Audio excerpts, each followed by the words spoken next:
Hello and welcome to the Heartland Craft Guild's Guidelines and Application Walkthrough. My name is Christine Bile. I am the Director of Arts and Humanities Grant Programs for Mid-America Arts Alliance. Mid-America is a nonprofit regional arts organization located in Kansas City, Missouri. Today, I'm here to speak with you about the Heartland Craft Guilds program, which is new to Mid-America Arts Alliance. And through it, we hope to support organizations that are preserving and sustaining craft traditions, community-based knowledge, and hands-on making. This program will offer grants that amount to $12,000 to 15 different organizations across our six-state region. And part of this program also is participation in cohort learning opportunities over the course of the 12-month grant period. To be eligible to apply, you must be located in Mid-America's six-state region. That includes Arkansas, Kansas, Missouri, Nebraska, Oklahoma, and Texas. We are looking for small organizations of any kind of structure. Small means a budget of less than $500,000. That's what we're thinking about. That's the kind of organization we're looking to support. These organizations must self-identify as being member-based and that they center the skillful hands-on creation of original three-dimensional objects and values. Also, crafts that are rooted in cultural traditions, heritage, or community practices. These guilds or organizations need to have offered 3 years worth of programming to their members.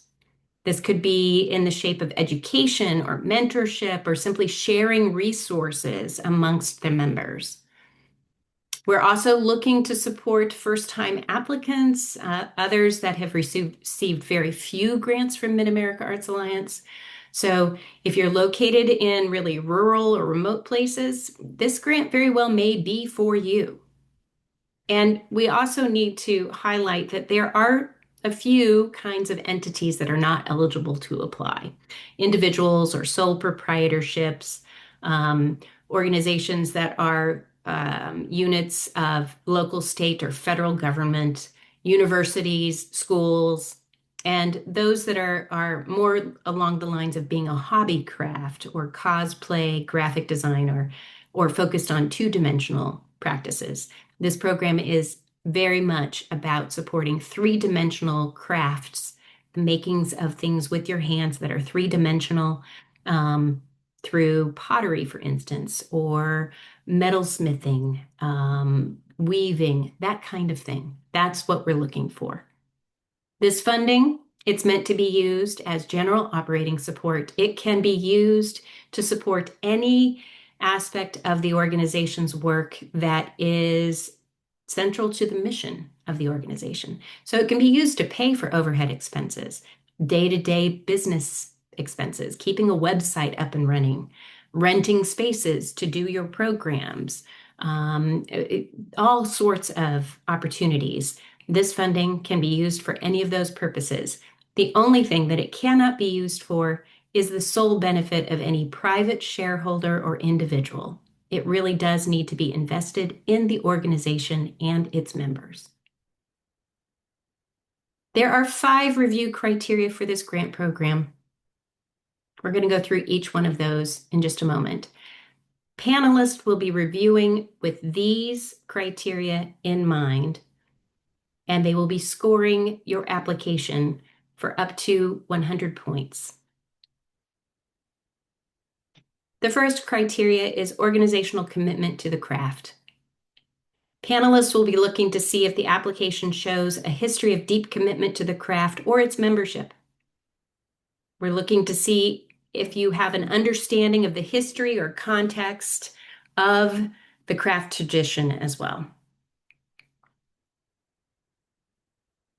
The second criteria is organizational impact for its members. So the application needs to demonstrate that your members and the community at large recognize your organization as a good steward of the craft discipline that is central to your work.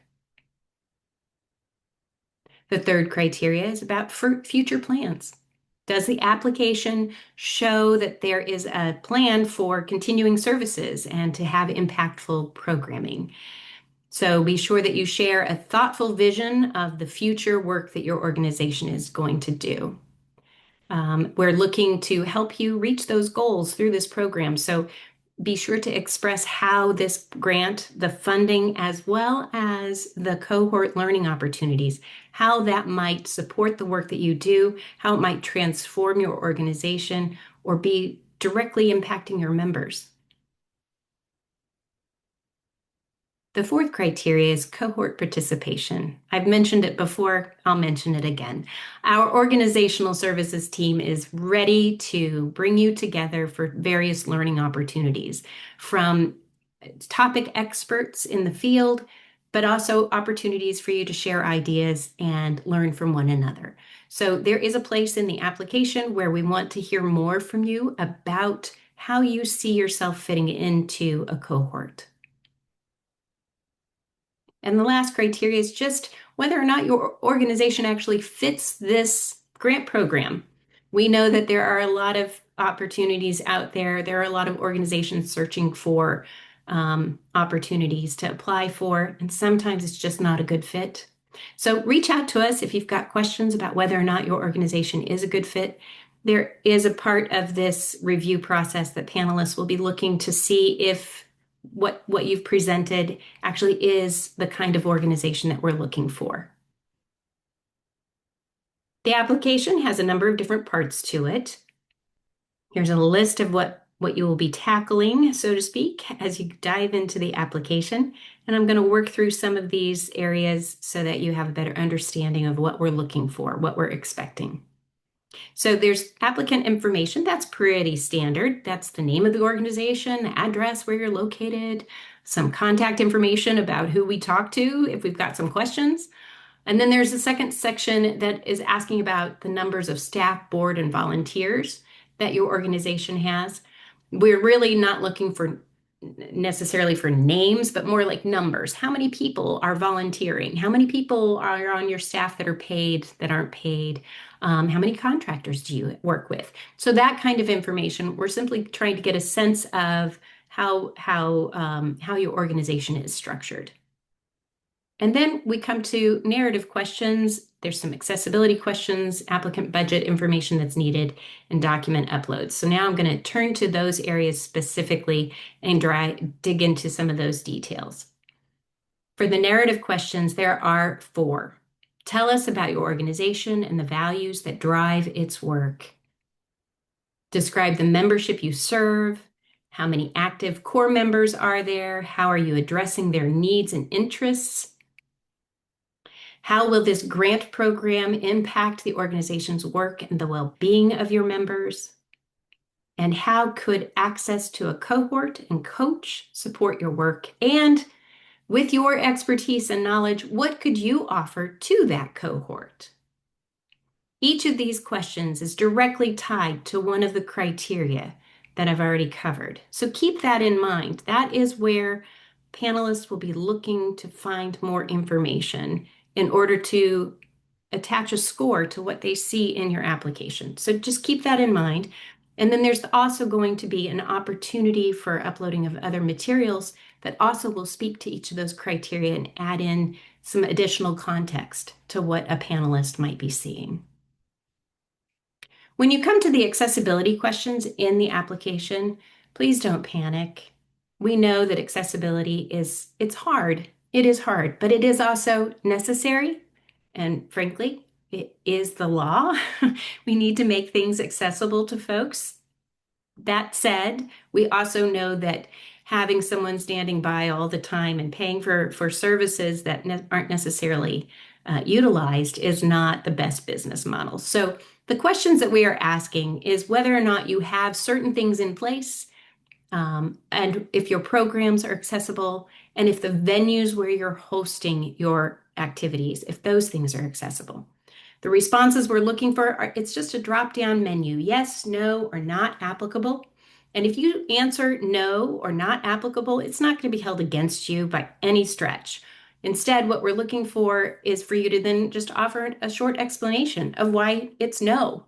And it could simply be you don't have the capacity for it, but that you do make efforts to make this particular, whatever the question is about, that you're trying to make an effort to make things accessible upon request.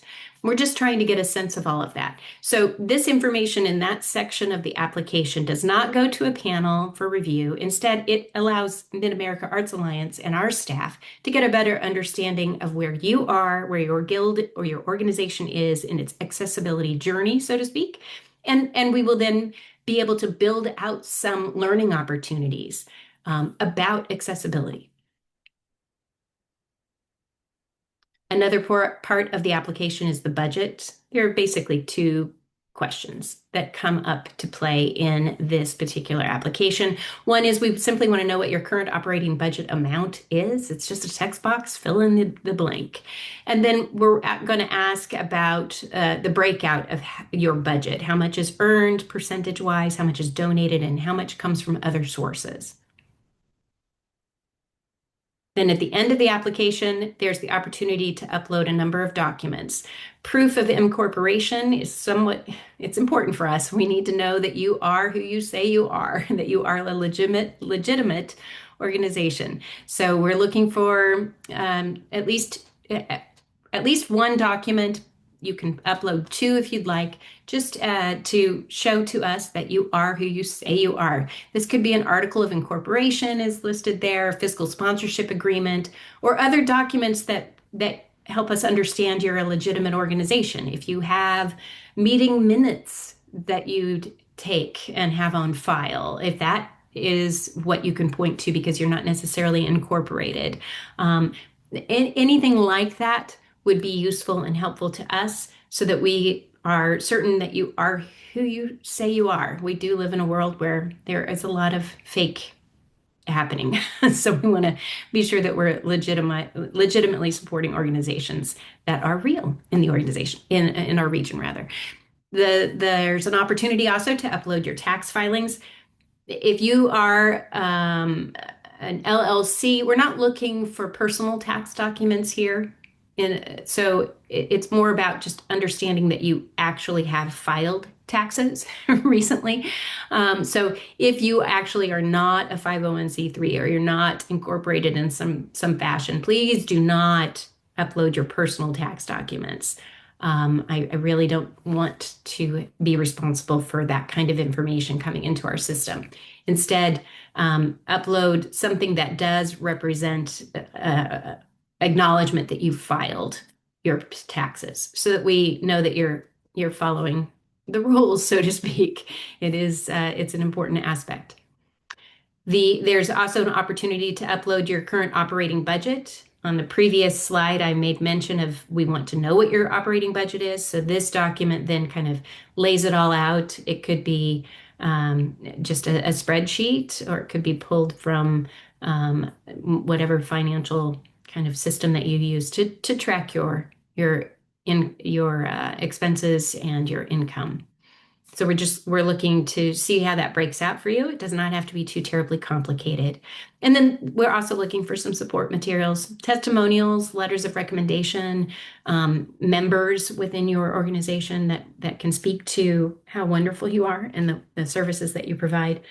You could also upload marketing materials or documents a document that lists websites and photos that we can take a look at that showcase your work, because panelists and even myself, we're not necessarily going to be familiar with the work that you do. So please do take the time to share some more information about yourself by uploading a document that lists places that we can click through to your website or other kinds of photos or videos of the work that your organization does.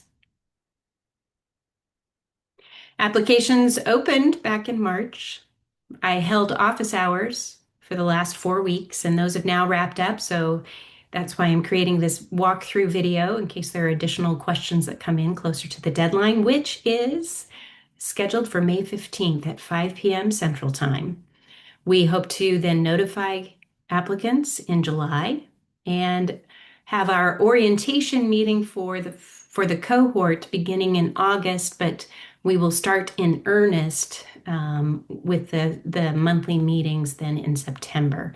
And then the final report will be due in August of 2027. So we're talking a full year out, and we will be sure to provide more information about what's expected in that final report. It will be likely to circle back to just how this program might have impacted your organization. We don't want it to be too terribly heavy a lift for you, but do definitely keep track of any documentation. So how to apply? The Heartland Craft Guild's website is right there. I'm going to jump over to it here momentarily and walk you through it, but I want to just make sure that you take the time to scroll through the entire site. The resources tab in particular on the website has PDFs that you can download that you can take a look at offline. I know sometimes that's more useful to be able to sit and think with it if you're able to print out and hold in your hands what some of the expectations are. And so we've got the application at a glance that tells you all the questions and in what order the information is asked for. Then we've got the grant guidelines that are also on the website.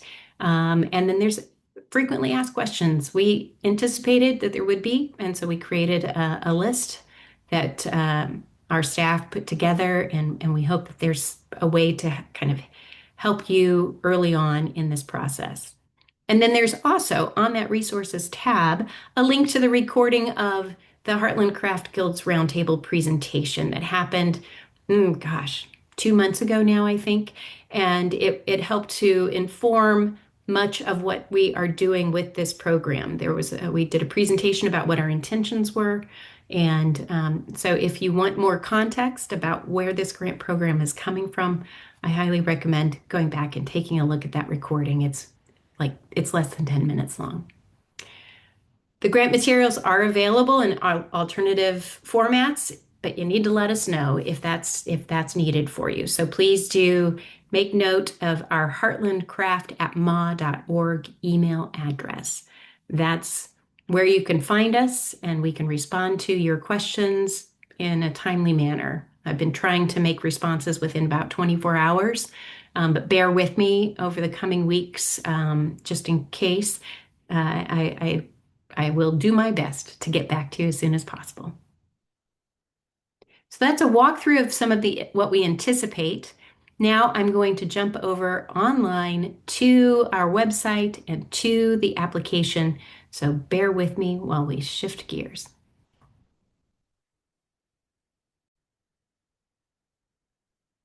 Okay, so now I've taken us over to our website, Heartland Craft Guild's Capacity Support Grants. If you go to the Mid-America Arts Alliance website, this is what you will find. And so if you go to the Mid-America landing page, let me just take you there and navigate directly. That's what it looks like today if you were to go to Mid-America. So it's MAAA.org.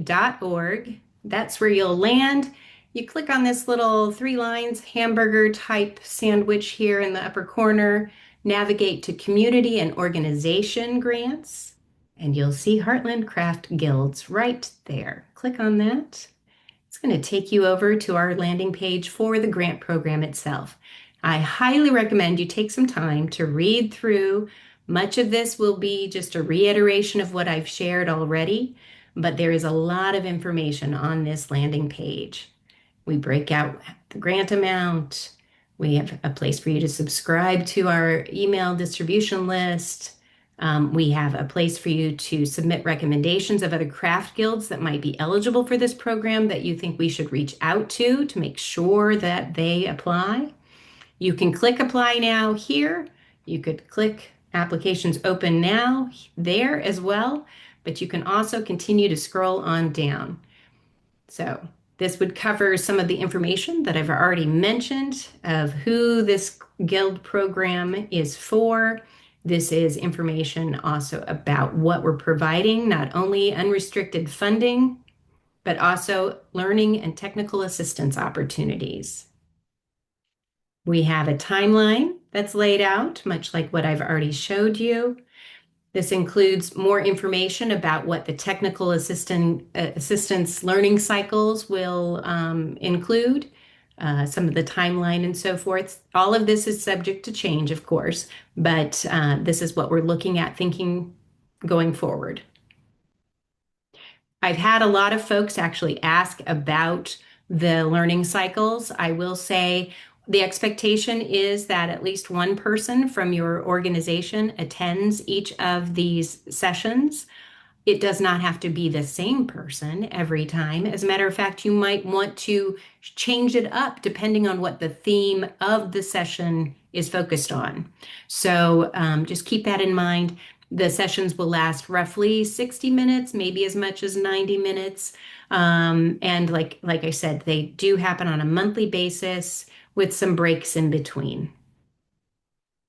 There's a link to the roundtable presentation that I mentioned previously. You can click through to that to get more context about the grant that we're offering. This information is about the grant itself. Continuing on down here, this section is really important for you to just know that it's here as a reference point. The program description, if you click on it, it pops open to tell you much more information. I really wanted to highlight for you the resources tab. If you click on that, that's where you can download these PDFs of the application at a glance, the grant guidelines, and frequently asked questions. If you do have questions or need help, we're hosting some office hours, but that time has passed us at this point. But please do think about reaching out to us, and we've got an email address that I will be sure to share with you. There's also the opportunity to serve on a grant panel. So please keep that in mind. If you choose to not apply, if you don't have an organization in the application pool, we're also going to be looking for panelists to do some review. And you may also know other folks across our 6-state region. So share this opportunity with them as well. And then there's just some general information. Please sign up for our newsletter. So if you were to actually click on application open now, like I said, it pushes you on down there, apply, how to apply. Then you apply now, and it takes you to the application. I've gone ahead and taken the liberty of starting an application because, as I mentioned, there is just a few questions about how you heard about the grant opportunity and about Mid-America Arts Alliance. But there is an eligibility questionnaire that needs to be answered to give you full access to the application going forward. I've taken the liberty of completing it so that it does show up that the applicant, my organization, is eligible to apply. And so now you'll see the various sections of the application that I mentioned previously. We've got applicant information, so it's the organization's legal name, address, information about whether or not you have a website. Is there a different address for folks in the community to reach out to you that we should be aware of? If you have a social media presence, we're going to want to know information about that. If you have an EIN because you are registered with the Internal Revenue Service, the IRS, we're going to look for it here. If you are not incorporated, then fill in X's and O's for number 9, and also fill in X's and O's if you don't have a TIN, and also if you don't have a UEI. Please fill in X's and O's so that we can at least see your application. And then if your application is selected for funding and for participation in the cohort learning, we will help you work through some of these processes and figure out the best way forward for you. In particular, this UEI registration. It's a fairly easy lift just to get your organization registered, and all we're looking for is the UEI, but it does take some time. And so in the interest of time for this application, if you are registering, please do go register at sam.gov.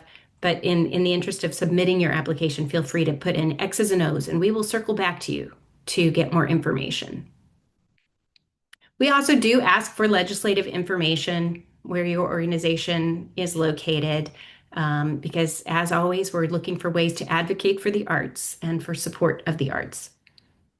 We've got questions about the mission of your organization, leadership contact information, some demographics that we ask just of any applicant who's coming into the pool. Then we also have some questions about board leadership or the equivalent. If you don't have a board of directors but have an advisory committee, we're looking for just a second contact, a second point of contact for the organization. I made reference to also need an application contact person. Some of this might be duplicate. One person might be wearing more than one hat within your organization.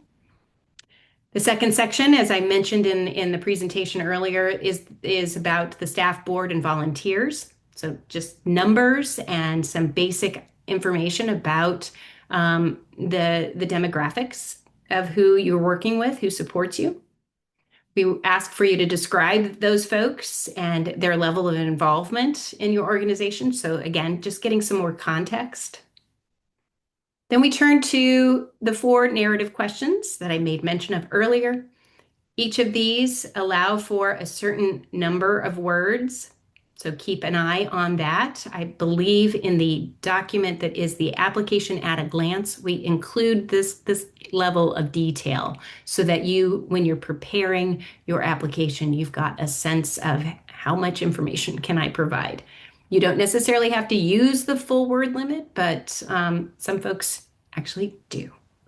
Some of these fields also are just 1,000 words. So it's roughly 1,200 or 1,000 that we're looking for when it comes to the 4 narrative questions. We do have a question just asking about your engagement with other kinds of communities demographically, just as a baseline to get a sense of activity that your organization might be doing. And then section is about the accessibility details. Like I said before, it's a yes, no, or not applicable. If you click no, then a box is going to pop up, and we're just simply asking why.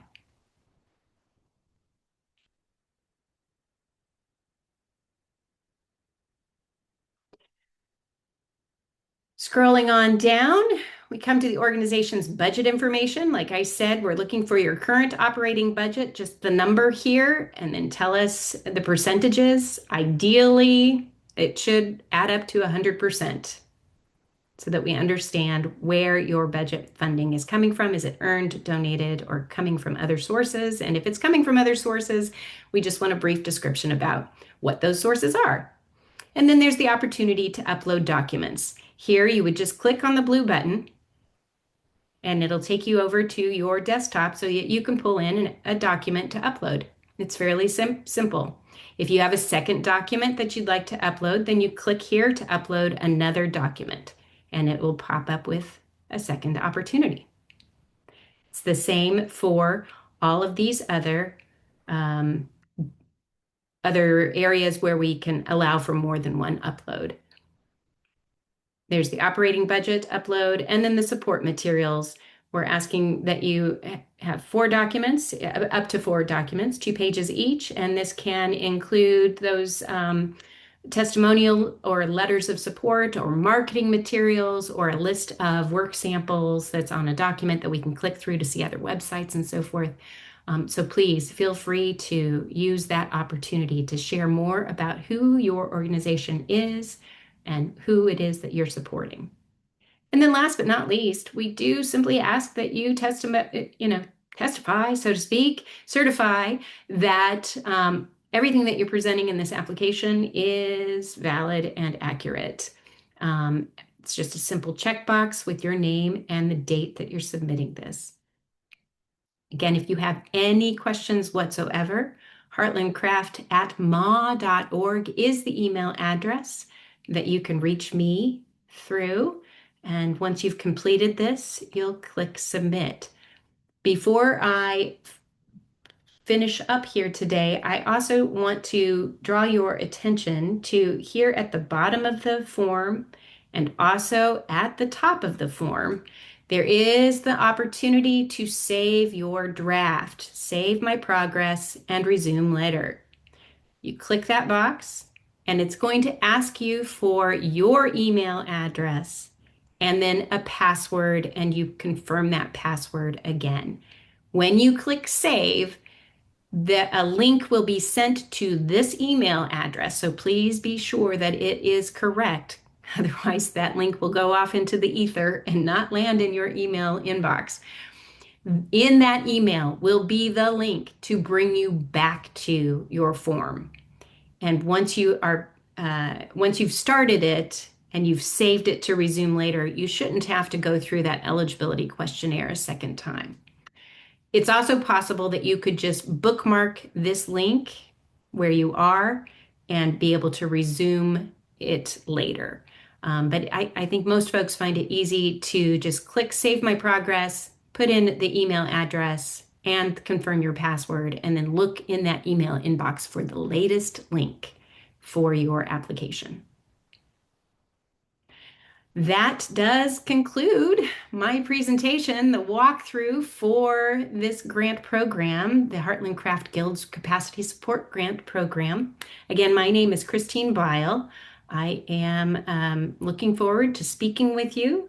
If you have questions, please feel free to reach out to us at the Heartland